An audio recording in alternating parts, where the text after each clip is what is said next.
Nah, saudara, gempa bumi magnitudo 7,4 yang terjadi di NTT dan sejumlah daerah lain, terutama di Sulawesi Selatan dan Tenggara kemarin, sempat berpotensi terjadi tsunami. Meski saat ini peringatan dini tsunami sudah dicabut sejak kemarin. Bagaimana analisa mengenai gempa bumi yang terjadi di NTT ini? Pagi ini kita akan membahasnya dengan Profesor Dani Hilman Natawijaya, seorang pakar geologi gempa bumi dan geotektonik dari Badan Riset dan Inovasi Nasional atau BRIN. Selamat pagi, Prof. Dani. Salam sehat. Ya, Prof, izinkan saya mengajukan pertanyaan-pertanyaan yang juga muncul di diskusi-diskusi di WA Group begitu berkaitan dengan gempa kemarin. Salah satunya, ini gempa ini jadi disebut sebagai sesar baru. Ini maksudnya apa? Jadi ini sebelumnya memang belum ada di dalam peta bencana kita begitu. Sehingga kemudian ini adalah sebuah potensi gempa bumi di kemudian hari kalau begitu untuk Indonesia. Begitukah, Prof? Ya, jadi sesar yang baru kita ketahui ya, bukan sesar baru. Sesarnya sudah lama, tapi kita baru tahu karena belum ditetapkan sebelumnya. Oke, nah kalau seperti ini berarti, mohon maaf nih, berarti dengan terjadinya gempa di NTT yang juga dirasakan di Sulawesi Selatan dan Tenggara ini adalah sebuah keuntungan begitu, karena gempa ini membuat kita mengetahui ada sesar di sebelah, di bagian dari Indonesia Timur ini. Kira-kira begitu ya, Prof? Ya, saya lebih mengartikannya sebagai satu pelajaran ya. Bahwa selain gempa yang sekarang ini, masih banyak sekali gempa lain yang belum kita petakan, khususnya di Indonesia Timur ini. Jadi saya pikir ke depan kita harus lebih aktif lah ya, lebih digalakkan penelitiannya, pemetaannya, supaya kita tidak kecolongan gitu di masa depan. Ya, artinya sebetulnya dengan penelitian yang lebih mendalam, terutama di Indonesia bagian timur, yang mungkin jarang dilakukan penelitian di sana, kita bisa mengetahui potensi-potensi terjadinya gempa. Begitu, Prof? Betul. Salah satunya, misalnya mungkin orang sekarang belum ada di peta juga, bahwa tidak tidak ada jalur gempa di kota Ambon, padahal ada itu, besar dan dekat sekali dengan kota Ambon. Itu juga belum ada di peta ya. Oke, ya. Nah, berkaitan dengan sesar yang baru kita ketahui sekarang ini, yang kemudian menjadikan gempa di NTT dan juga sebagian Sulawesi ini. Nah, apa yang kemudian para ahli seperti Prof. Dani begitu dan teman-teman kemudian melihat ini hubungannya apa dan bagaimana begitu? Karena di WA Group kemudian orang menghubungkannya begitu. Apakah ini ada hubungannya ya dengan bencana di Gunung Semeru dan juga Merapi yang sempat ada erupsi begitu? Ini ada hubungannya antara vulkanik dengan tektonik ini, Prof. Dani? Ada, tapi tidak harus dihubungkan. Jadi biasanya sih letusan gunung api tidak memicu gempa. Tapi sebaliknya bisa. Goncangan gempa atau gelombang gempa itu bisa menaikkan aktivitas gunung api. Justru sebaliknya yang bisa begitu ya.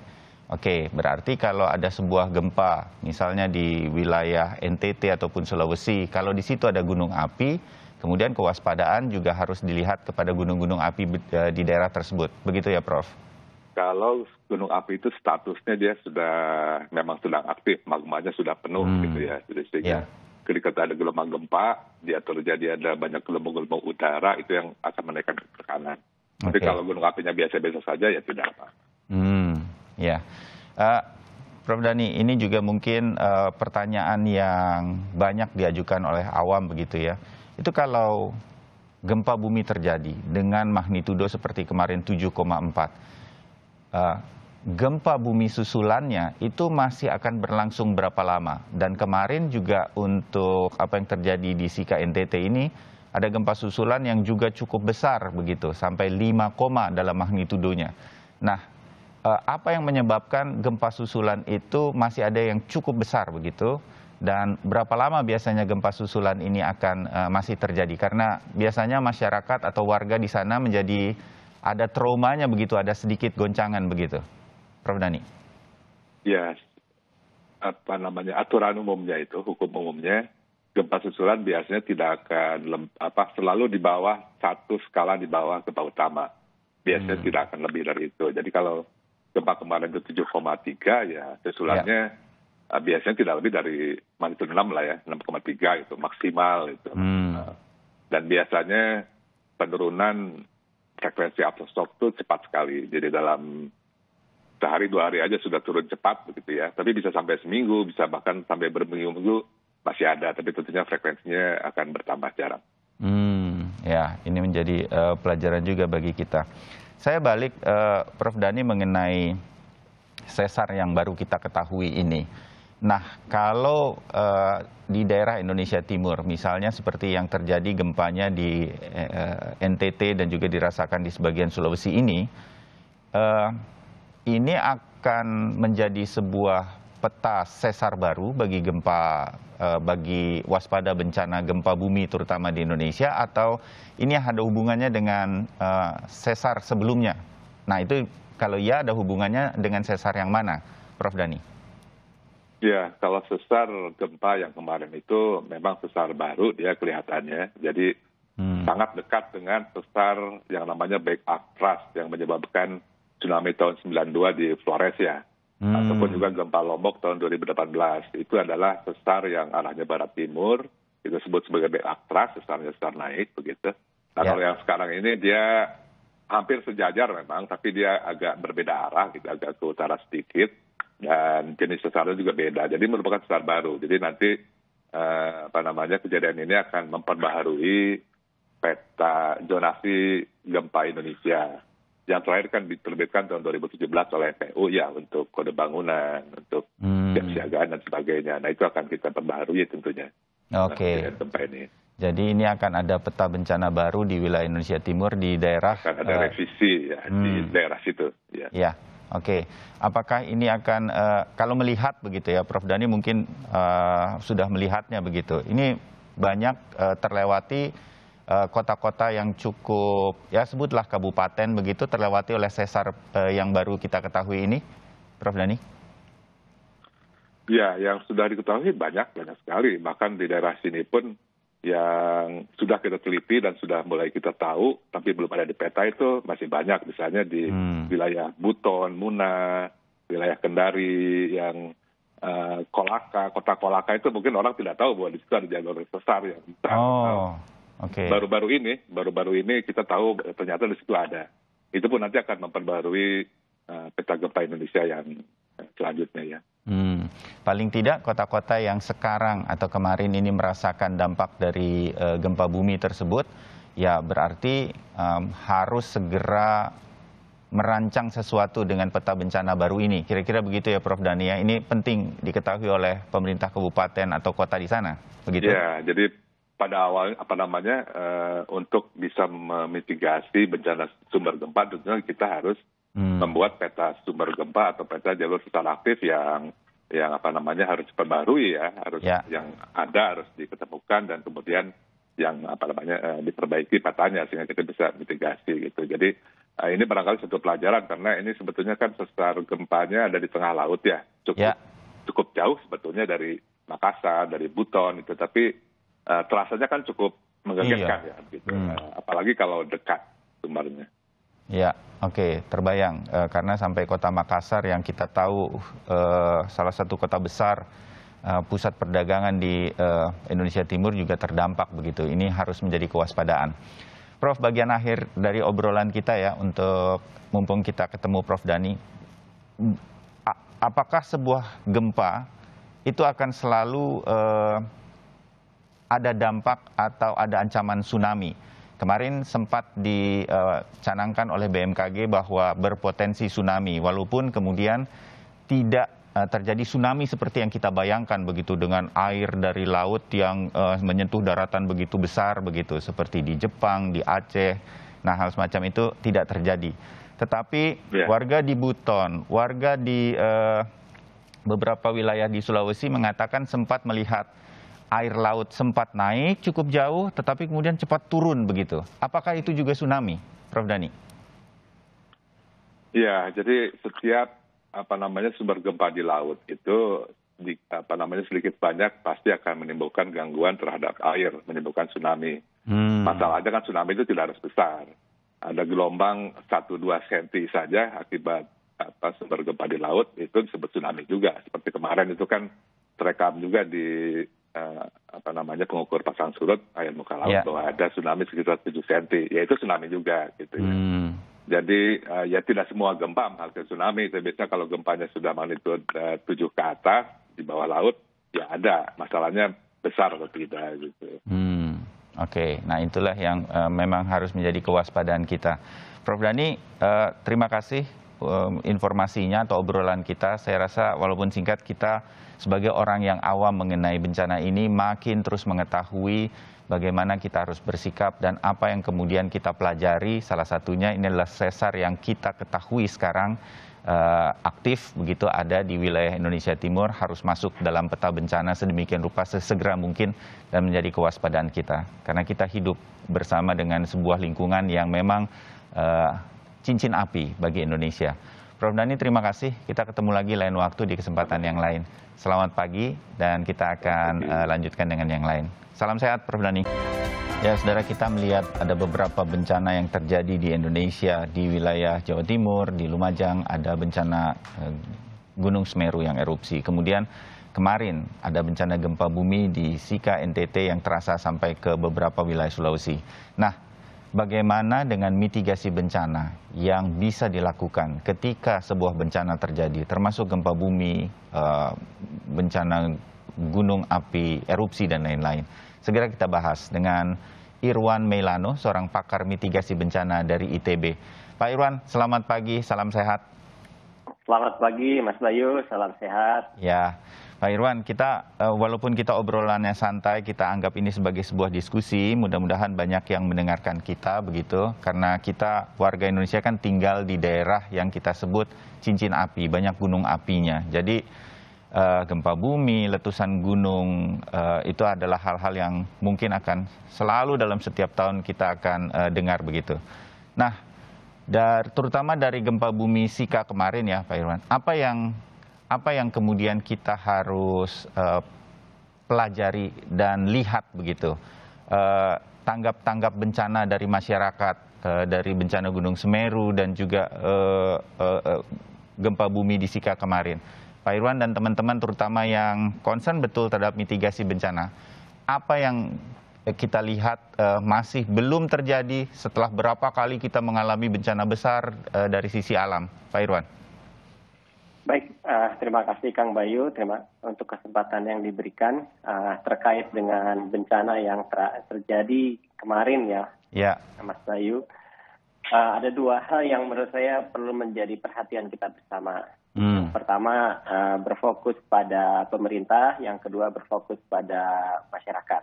Nah, saya mulai dalam konteks masyarakat dulu. Dalam konteks masyarakat yang harus sama-sama kita tingkatkan, yaitu kita sebagai sebuah bangsa besar, kita sudah selayaknya memahami diri kita sendiri. Tadi Mas Bayu menyebutkan kita hidup di cincin api, yang artinya kita harus memiliki potensi dan juga kita harus memahami risiko yang ada tinggal di negara kita ini. Jadi pengetahuan akan risiko itu harus dimiliki oleh masyarakat. Nah, yang kedua, apabila kita sudah memahami risikonya, kita pun harus meningkatkan kapasitas kita dalam memberikan respon. Jadi memahami risiko itu merupakan awal yang sangat penting. Karena begitu risikonya kita pahami, maka semua tindakan kita, semua keputusan kita, prioritas kita akan berdasarkan pada risiko itu. Sebagai contoh, misalnya kami yang tinggal di Bandung harus memahami ada potensi risiko akibat sumber gempa di utara kota Bandung, Sesar Lembang. Sehingga kalau kita punya rezeki, sebelum membangun rumah jadi 2 lantai, dikuatkan dulu fondasinya gitu ya. Itu yang disebut memahami risiko dan semua tindakan kita memprioritaskan pada risiko tersebut. Dan juga kapasitas respon. Kapasitas respon ini sangat penting. Dengan tujuan pada saat terjadi bencana tidak kita harapkan, kita bisa merespon dengan baik, kita bisa menjadi orang yang selamat, bahkan orang yang menyelamatkan orang lain. Ini sangat skill yang sangat penting untuk dimiliki oleh kita yang hidup di Indonesia. Bagaimana? Saya potong sedikit di sini. Biasanya nih dari video-video yang kemudian kita terima, biasanya video yang direkam oleh warga ketika kejadian begitu, gempa bumi ataupun bencana gunung api meletus begitu, ada kepanikan yang kita tangkap. Selalu tuh masyarakat berbondong-bondong lari. Padahal kepanikan itu sendiri pun bisa menyebabkan orang terluka karena tertabrak kendaraan dan lain-lain. Itulah yang biasa kita terjadi. Nah, bagaimana kita membangun ini semua? Mungkin ini pernah kita bahas sebelumnya, Pak Irwan. Setiap kali ada bencana kita akan selalu membahas ini. Tapi kok saya belum melihat ada sesuatu yang berarti ya. Bahkan sejak gempa dan tsunami besar di Aceh, kita seperti kembali kepada pola lama begitu. Nah, bagaimana Pak Irwan melihat ini dan apa yang belum, kesadaran di titik mana yang belum terjadi begitu, Pak Irwan? Iya, tepat sekali yang disampaikan oleh Mas Bayu ya. Dan rentetan bencana dari mulai gempa 2004, gempa di Aceh, gempa Nias 2005 dan seterusnya sampai yang terakhir kemarin. Dalam konteks nasional kita sudah mulai cukup baik, dalam konteks institusional ya, kita sudah mulai punya undang-undang, kita mulai memiliki badan di level negara, level badan, kemudian di tingkat provinsi juga sudah ada badan tanggulangan bencana tingkat daerah dan bahkan di tingkat 2. Jadi dalam konteks struktur itu sudah ada. Tetapi yang kemudian kita harus sama-sama tingkatkan dalam konteks kultur. Nah, dalam konteks kultur itu memang perlu waktu. Jadi membangun budaya itu sesuatu yang perlu waktu. Definisi risiko pun sebetulnya tidak semua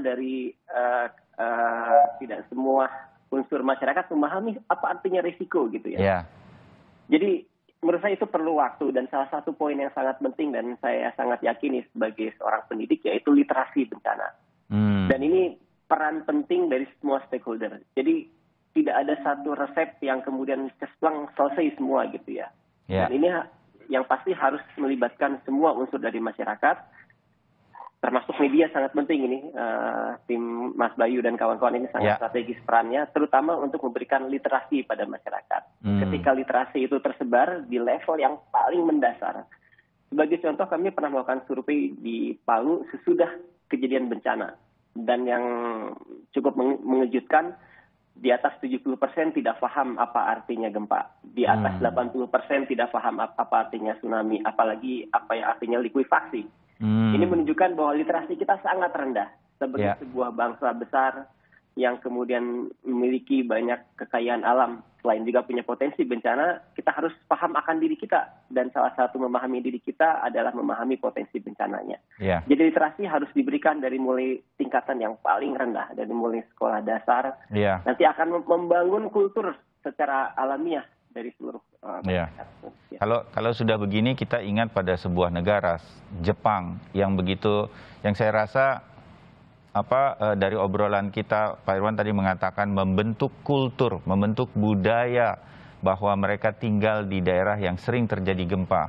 Itu sejak TK mereka di sekolah-sekolah sudah diajari bagaimana berlindung kalau terjadi gempa. Drill atau latihan ini dilakukan sudah menjadi sebuah kewajiban di sekolah-sekolah. Terus berlanjut sampai ke perkantoran dan lain-lain.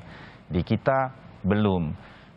Pemerintah, saya pernah meliput sendiri bagaimana kemudian Jepang mempersiapkan segala sesuatunya di sebuah desa, itu diberikan tanda-tanda kalau terjadi gempa karena daerah ini dalam radius kilometer dengan bibir pantai, kalau terjadi tsunami, warga itu di-drill, tahu lari ke daerah mana, tangga dipersiapkan untuk sampai ke bukit, jalur untuk mobil darurat sudah disediakan sedemikian rupa. Semua itu disiapkan sebelum bencana terjadi dan dilatih untuk digunakan oleh warganya. Sehingga warga tahu apa yang harus terjadi.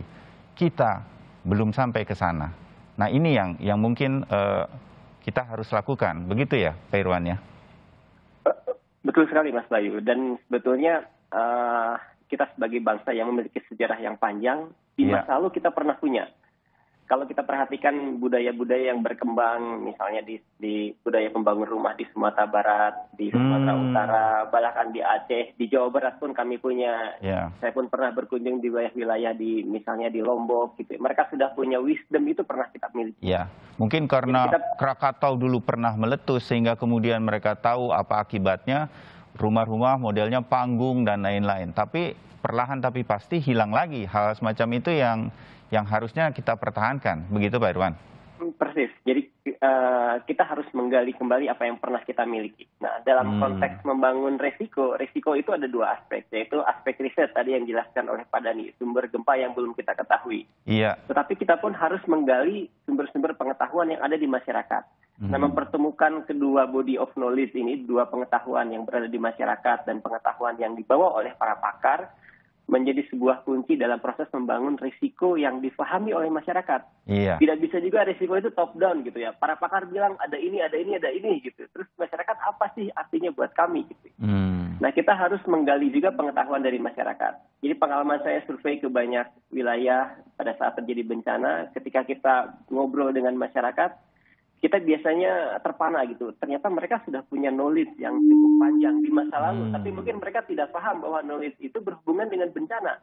Ya. Bisa jadi hanya berupa mitos-mitos yang sebenarnya mereka tidak paham menerjemahkan itu ke dalam bahasa bencana yang kekinian. Nah, pertemuan dua pengetahuan ini menjadi sangat penting menurut saya. Dan ini sangat khas Indonesia.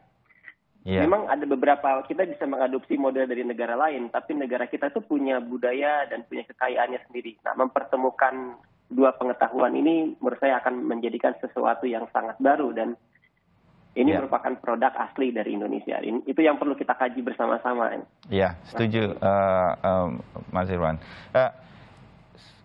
Dengan beberapa kejadian bencana yang harusnya mengingatkan semua dari kita bahwa kita tinggal di daerah bencana dan harus mengetahui bencana apa yang ada di sekitar kita, harus tahu seperti apa harusnya melakukan sesuatu. Saya sih meyakini, Mas Irwan, bahwa masyarakat itu akan mengikuti panutan-panutan begitu, kalau memang ini diterapkan dengan baik. Kita pernah menghadapi, ya contohlah pandemi, gunakan masker dan lain-lain, pelan tapi pasti masyarakat mengikutinya untuk sama-sama menghindari paparan dari COVID-19 sebagai sebuah contoh. Nah, bencana harusnya kan kita melakukan ini juga begitu. Saya meyakini masyarakat akan ikut pada panutannya. Nah, di tataran mana kemudian saya tahu Mas Irwan dan teman-teman sebagai yang selama ini mempelajari mitigasi bencana, di siapa dan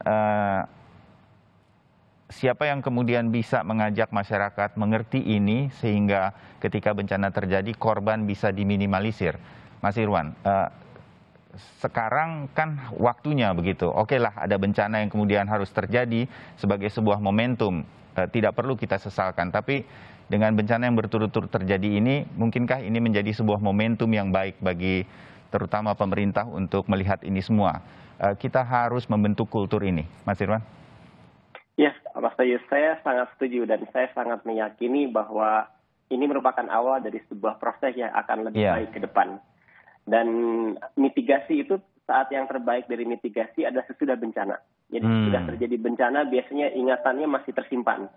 Dan kembali merefer pada survei yang kami lakukan, dari sekian persen yang sedikit, dari belasan sampai 30% yang paham bencana adalah mereka di Palu, adalah mereka yang pernah mengalami bencana di masa lalu.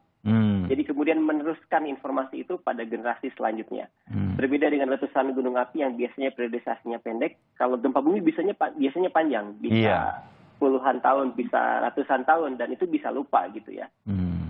Nah, jadi proses mitigasi yang baik, membangun ketahanan kita terhadap bencana, sekaranglah waktunya, saat terbaik. Dan dengan sumber gempa yang sangat banyak, jadi ada lebih dari 70% dari sumber gempa di Indonesia itu ada di Indonesia Timur. Yang sudah diketahui, yang tidak diketahui mungkin ada beberapa lagi dan bisa jadi sangat banyak. Jadi sudah saatnya kita sekarang memprioritaskan upaya pengurangan risiko bencana dengan meningkatkan pemahaman kita akan ancaman bencana. Memahami diri kita dengan lebih baik, dan anggap ini sebagai sebuah investasi di masa depan. Iya. Jadi jangan anggap sebagai pengurangan risiko bencana itu sebagai cost center, tetapi investasi. Investasi apa? Investasi kemanusiaan, investasi agar kita selamat sebagai sebuah bangsa, kita bisa bertahan, infrastruktur kita bisa bertahan untuk waktu yang lama, tidak dibangun dan kemudian rusak akibat bencana. Anggaplah ini sebagai sebuah tabungan sehingga suatu saat, kalau misalnya kita tidak mengalami bencana dalam masa kita hidup, itu kabar baik.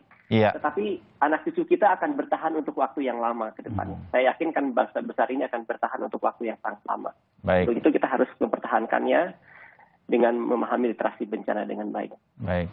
Setuju, Mas Irwan. Terima kasih. Dan mudah-mudahan diskusi kita didengar oleh banyak pihak, terutama oleh kepala daerah di pemerintahan kabupaten, provinsi, bahkan kota yang pernah mengalami bencana, yang sekarang sedang menangani bencana, agar ini menjadi sebuah pemicu untuk mempersiapkan ke masa depan. Bencana mungkin akan hadir lagi, karena memang kita tinggal di cincin api. Mas Irwan, terima kasih wawasannya bagi kita semua.